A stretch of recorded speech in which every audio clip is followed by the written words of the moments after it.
Muito bem, pessoal. Sou o professor Anderson Santos. Vamos para a última aula aí do nosso curso aí de terapia intensiva, de unidade de terapia intensiva. E vamos falar hoje sobre o balanço hídrico, tá bom? Que é de extrema importância aí, né? Os cuidados de enfermagem do paciente que está na terapia intensiva ou mesmo na internação ambulatorial.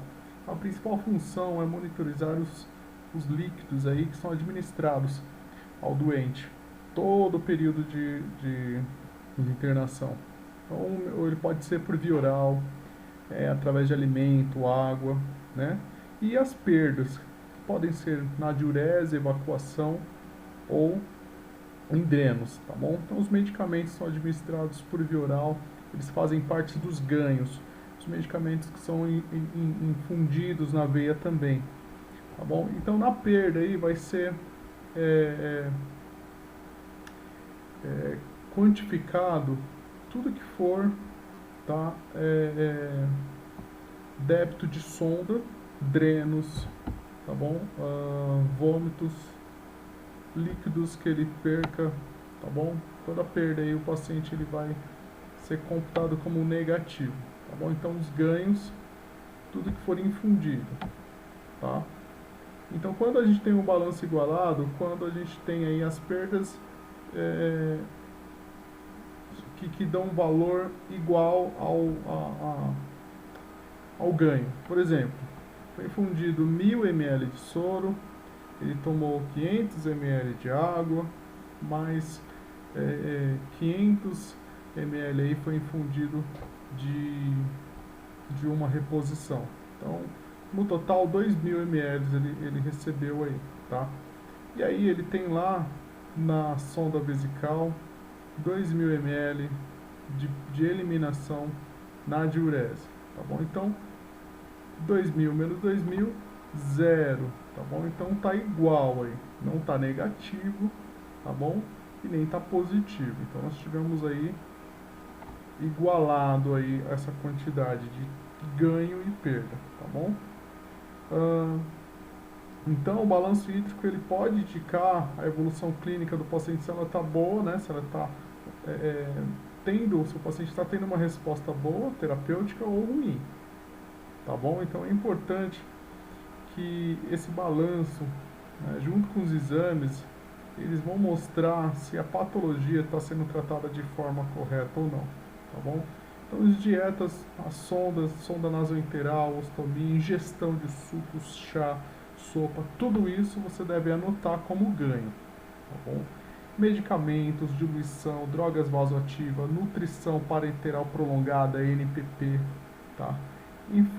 Concentrados de hemácia, concentrados hemoderivados também.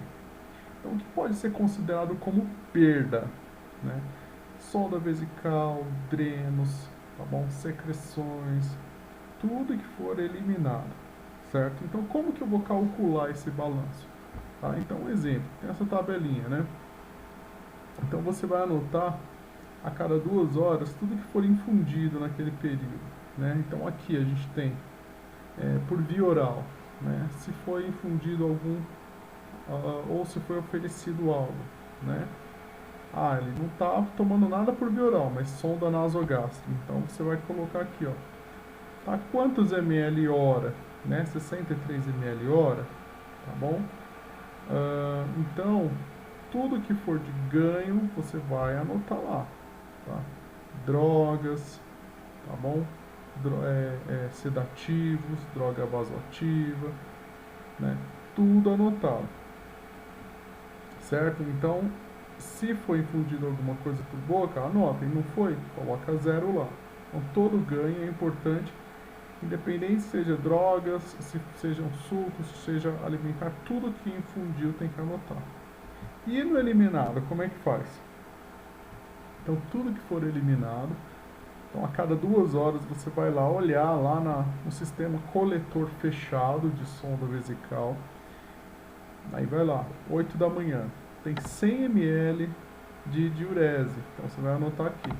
Passaram 2 horas, tem lá 300 ml, tá bom? Então assim, tem 100 aqui, aí tem lá 400, então você vai por mais 300, e aí por diante, tá bom? O quanto vai somando aí, então a cada 2 horas você vai anotando, tá bom?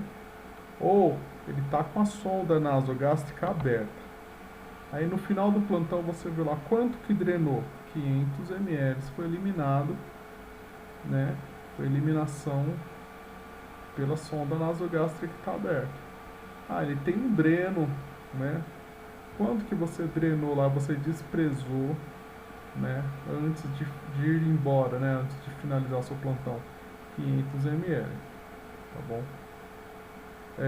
Aí você anotou, o paciente teve lá um episódio de vômito, tá? Então você vai, êmese, né? Você vai anotar lá uma quantidade aproximada, certo? Então, notem que tudo, né, deve ser colocado, anotado, não precisa, né, drenos, conteúdo de sonda, pode ser no final do plantão, mas é importante que vocês tenham esses dados para depois fazer o fechamento. Aí como que você vai fazer o fechamento? Então você vai somar o total de tudo que ele ganhou e tudo que ele perdeu, tá bom? Aqui a gente tem um exemplo de 1.500 de ganho e uma eliminação de 900, entre diurese e outros drenos aí.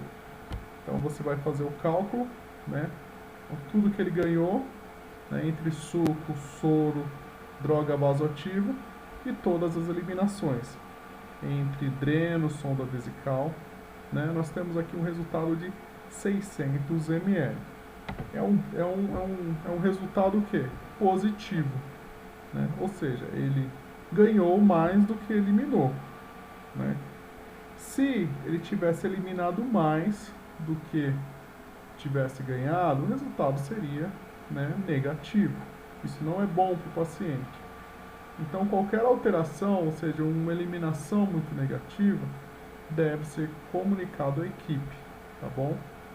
Sempre. Então, em pacientes críticos, o controle, o balanço hídrico é de extrema importância, tá bom? Então, sempre atentar para as medicações infundidas, administradas, dietas oferecidas, as recusas também é muito importante, tá bom? Né, anotem, né, na anotação de enfermagem, o paciente recusou, né, hidratação via oral, né, aquelas soluções de hidratação. Anotem lá, bola na prescrição médica. Pode ser que seja, né, uma via que o paciente não esteja tendo uma boa aceitação, então é necessário fazer a mudança aí na prescrição, tá? Então, tudo que o paciente aceitar, recusar, toda troca de dreno tem que ser colocado no prontuário, tá bom? Outra coisa muito importante é a característica da eliminação, o aspecto daquela eliminação. Então, se você tem um paciente com uma sonda vesical e o paciente passa a apresentar um débito de sonda vesical maior, mas com aspecto hematúrico, né, avermelhado, cor de sangue, é importante comunicar à equipe, né, pode ser uma hemorragia, né, eliminação das fezes, como é que está esse aspecto? Tem presença de sangue ou presença de aquela coloração parecida com borra de café? Pode caracterizar uma hemorragia digestiva. Então, não só é importante que vocês anotem a quantidade para ser feito o cálculo, se vai estar um ganho positivo ou negativo, mas é importante também que vocês anotem aí o aspecto da eliminação. Do dreno, por exemplo, nós temos lá um dreno tubular, né, um dreno abdominal. Então, se tem um aspecto aí purulento, se tem um aspecto sanguinolento. Então, um aspecto purulento pode estar aí, né, indicando, né, sinais flogísticos, sinais de uma infecção, e que também deve ser comunicado. Tá bom, gente? Então, aí a importância, né, do balanço hídrico, do controle, tá bom? Espero ter ajudado aí vocês nesta matéria, tá bom? E caso vocês tenham dúvidas aí sobre o balanço hídrico, podem me perguntar, tá bom? No começo, assim, cada hospital trabalha com uma tabela dessa diferente, isso aqui é só um exemplo, tá bom? E cada hospital vai ter uma tabela dessa particular. Então não é uma tabela, essa tabelinha aí não é uma regra, tá? E vocês em cada instituição terão aí uma diferente. Tá bom, gente? Então é isso. Eu vou passar aí para vocês um exercício, né, para vocês calcularem aí alguns pacientes e verificarem, fazerem o cálculo do balanço hídrico, se está positivo ou se está negativo, tá bom? Nenhum bicho de 7 cabeças. Certo, pessoal? Muito obrigado pela atenção de todos. Fiquem com Deus. Um forte abraço.